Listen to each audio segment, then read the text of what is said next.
Imagine a quiet evening in 1985, in a small town nestled in Oregon.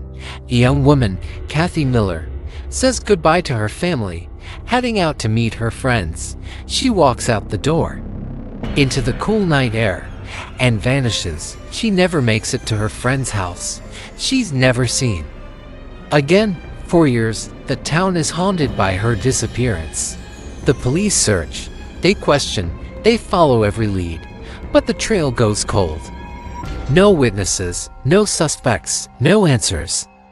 Just a deafening silence that stretches on for years, then decades. Kathy Miller becomes a ghost story, a cautionary tale whispered in the town. Her family is left in limbo, suspended between hope and despair, with nothing but memories and a mountain of unanswered questions.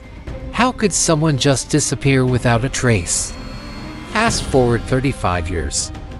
The world is a completely different place. The year is 2020. The internet, once a novelty, has woven itself into the fabric of our daily lives.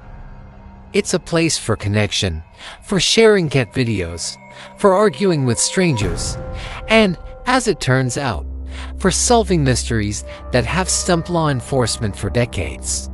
This is where our story takes a dramatic turn, deep within the digital world, on a corner of the internet known as Reddit.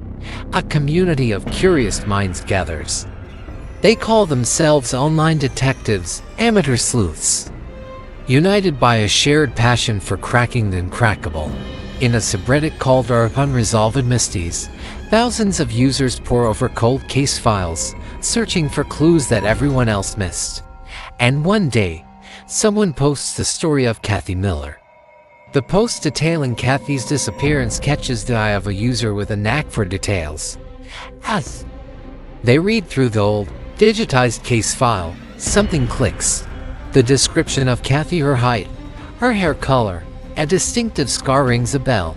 They remember reading about another case, a tragic one, a year after Kathy vanished, in 1986. The body of an unidentified woman, a Jane Doe, was discovered miles away from Kathy's hometown for 34 years. This woman had no name. The two cases had never been officially linked. They were just two separate tragedies, two unsolved puzzles. But this Redditor had a hunch. What if they weren't separate at all? They post their theory, and the community springs into action. It's like a digital command center coming to life. Users start digging, pulling up archived newspaper articles from the 80s, using online mapping tools to trace potential routes Kathy could have taken. They compare the grainy, black and white missing person photo of Kathy with the forensic sketch of the Jane Doe. The resemblance is striking. The shape of the face, the set of the eyes, it's there. Someone even runs the two images through a consumer-grade AI facial comparison tool. The result comes back, a high-probability match. The excitement in the online forum is palpable. They know they're onto something huge, but a digital match isn't enough. They need hard, scientific proof. This is where the power of community truly shines. One of the Reddit users, driven by this incredible lead, decides to take a bold step.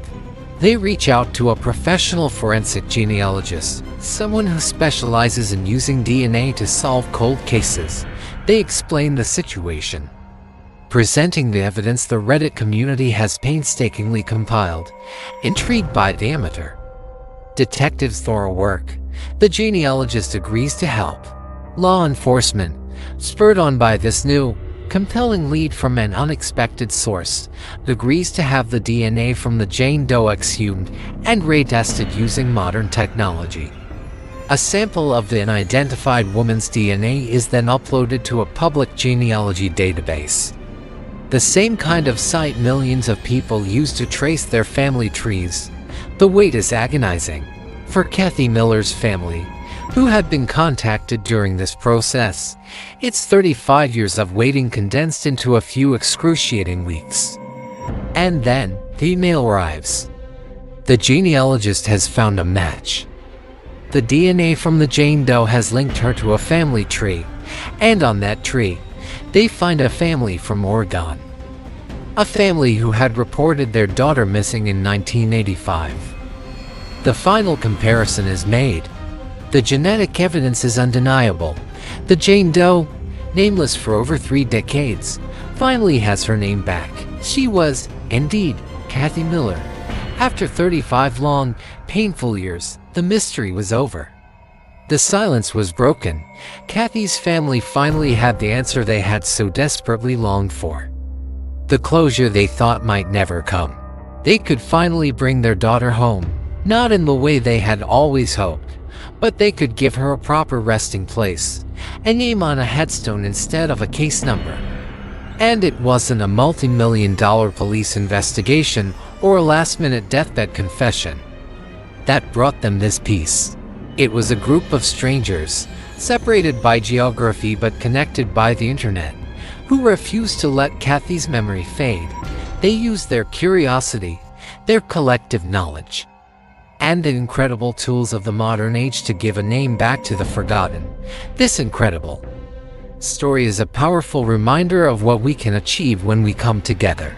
It shows that justice doesn't always have an expiration date, and sometimes the key to unlocking the past is hidden in plain sight, just waiting for the right people, or in this case, the right online community to find it. Kathy Miller's case is closed, but the legacy of how it was solved opens up a whole new chapter in the world of true crime. It proves that even from behind the screen, you can make a world of difference. Thank you so much for joining me on this incredible journey. Stories like this are why we do what we do. If you found this case as fascinating as I did, please hit that like button and subscribe to our channel for more true stories of mysteries solved in the most unexpected ways. We'd love to have you as part of our community. Until next time, stay curious.